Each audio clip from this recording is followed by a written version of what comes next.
जिल्हा परिषद निवडणुकीत भाजपचा डंका, 12 पैकी 8 झडपीत भाजपचं वर्चस्व, शिवसेना 2 तर राष्ट्रवादीकडे 2 जिल्हा परिषदा, एकाही जिल्हा परिषदेमध्ये महाविकास आघाडीला सत्ता नाही.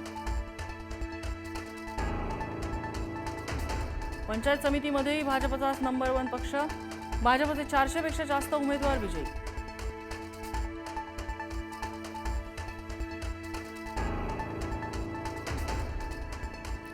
भाजप हा शहर, निमशहर आणि ग्रामीण भागात नंबर 1 पक्ष, विरोधी पक्ष फक्त माध्यमात दिसतो, जनतेमध्ये नाही. झडपी पंचायत समितीमधील विजयानंतर मुख्यमंत्री फडणवीसांचा निशाणा.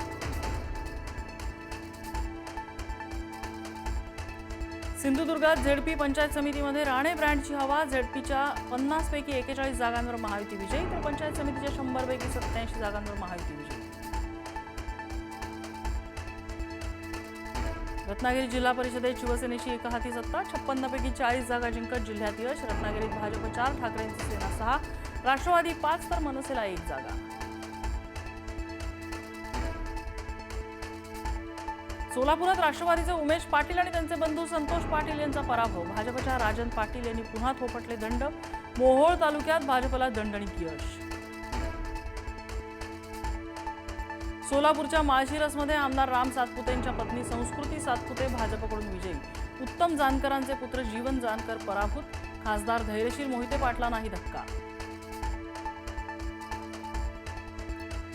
संभाजीनगरमध्ये शिंदे सेनेला मागे टाकत भाजप नंबर 1, संभाजीनगरमध्ये युती तोडल्याचा शिवसेनेला पश्चाताप होत असेल, संजय केनेकरांनी शिवसेनेला डिवचलं.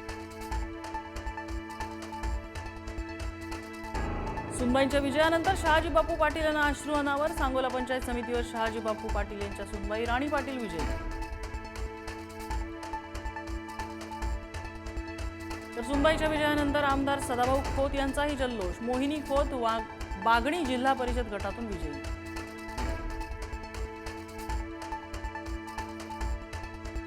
पुण्याच्या शिरूर तालुक्यातील कारेगावच्या माजी सरपंच निर्मला नवले यांना पराभवाचा धक्का, भाजपच्या मनीषा पाचंगे यांनी चारली धूळ. सोशल मीडियावर प्रचंड क्रेज असणाऱ्या निर्मला नवले होत्या राष्ट्रवादीच्या उमेदवार.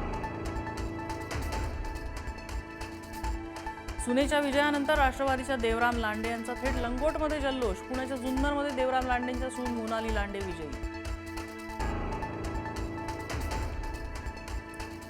पनवेलमधील विजयानंतर भाजप कार्यकर्त्यांचा उन्माद, पनवेल मतदान केंद्राबाहेर पोलीस आणि भाजप कार्यकर्त्यांमध्ये राडा, भाजप कार्यकर्त्याने पोलिसांची कॉलर पकडली.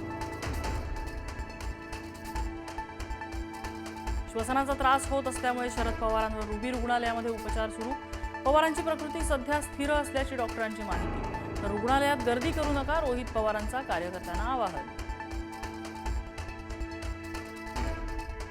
त्रिभाषा धोरणासंदर्भात नरेंद्र जाधव समितीकडून राज्य सरकारला अहवाल, इयत्ता पहिलीपासून हिंदी भाषा शिकवली जावी की नको याबाबत अहवाल तयार, लवकरच अहवाल मंत्रिमंडळासमोर ठेवला जाणार. उद्यापासून 12वीच्या परीक्षेला सुरुवात, 12वी परीक्षांसाठी कॉपीमुक्त अभियान, ड्रोन सीसीटीव्हीद्वारे परीक्षा केंद्रांवर असणार करडी नजर. वंदे भारत एक्सप्रेसमध्ये कुडाळ स्थानकाजवळ तांत्रिक बिघाड, अप आणि डाऊन मार्गावर रेल्वे वाहतूक विस्कळीत, गाड्या 4 ते 5 तास उशिराने.